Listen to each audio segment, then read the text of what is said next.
welcome to this evening's reflection. Today I'd like to think about anchors and what it means to be anchored. I have a little anchor here that I was given after a retreat I went on in 2018, and so I'll refer to it a few times today. I'm not a sailor and I really don't know that much about sailing, but I do know that an anchor is very important to hold a boat where you want it to stay. At the moment, with different things that are happening, whether it's to do with the coronavirus or whether there are other things going on in your life that have knocked you for a six, which make you feel like the kind of things that have given your life stability have gone and you feel a bit adrift, that you may feel like you've lost your anchor, or that the one that you had just wasn't up to the task of keeping your life together. I'm also told that an anchor needs to have a chain. And actually, I knew that. But it's really important that that chain is at least 3 times longer than the depth into which you drop your anchor. That's so that when the tide rises or there's a large swell comes in, a storm blows and the waves increase in height, your boat can rise with the water and the anchor doesn't drag. It stays put, rather than causing the boat to drift and potentially, run into rocks and get smashed against the rocks. And so the surface also into which that anchor settles is really important.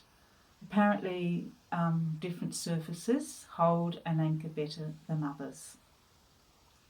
Now, when I'm going through difficulties, I've found that I need an anchor, if you like, to withstand the storms that get thrown at me from time to time. I also need a chain that's long enough to help me withstand whatever it is that I'm going through, and I need a surface into which my anchor settles to hold my boat, me, securely. Now, as I say, right now you may be facing challenges and other things, and life may seem like it's a boat being tossed about on the waves, and where nothing's stable. So my question is, what do you use for your anchor? What's the surface that you normally use or have used in the past?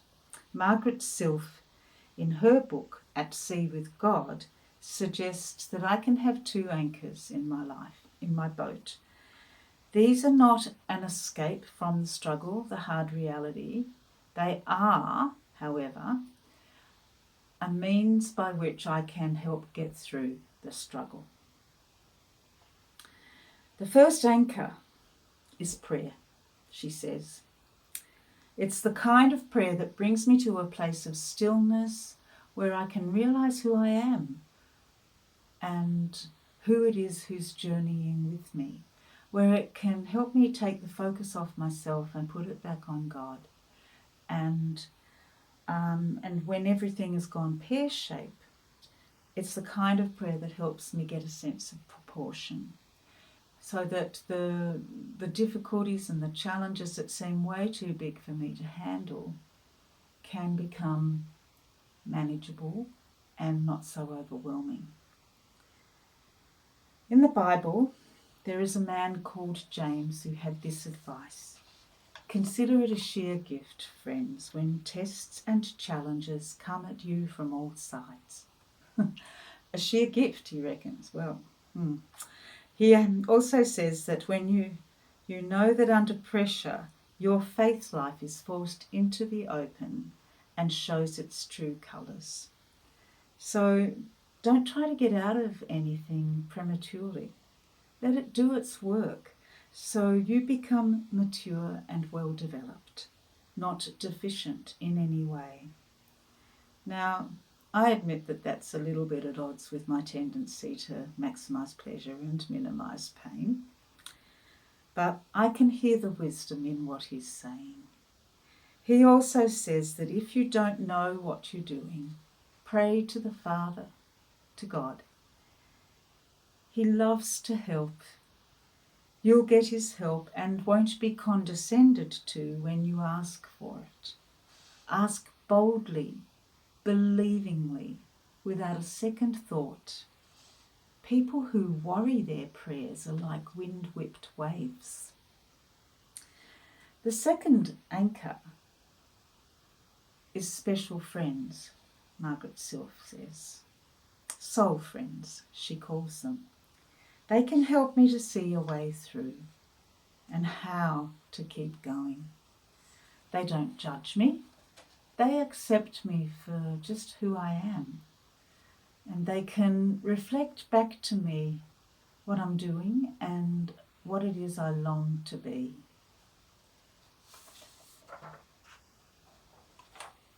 So, as I think I've already said, God's love can be a really secure place into which to put your anchor, to keep it secure. It's the place, says Margaret Silf, where we can ride out the storms of life. I think of the chain as faith and reading God's Word, the Bible. Because for me, reading the Bible gives me all kinds of guidance and wisdom to help me with my decision making. And as I do these two things, it's like they twist together. They become entwined. And as that happens, the chain becomes stronger and extra links get added into the chain to make it longer, so that I am better able to withstand the storms of life. So, as I say, I don't know what anchors and chain you use, but if you'd like to know more about the anchors and the chain that I've spoken about today, please feel free to get in touch with Citywide. We'd love to hear from you. We'd love to support you. You can use the Citywide website link, which you'll find on your YouTube link or just on the website. There's a link for getting in touch.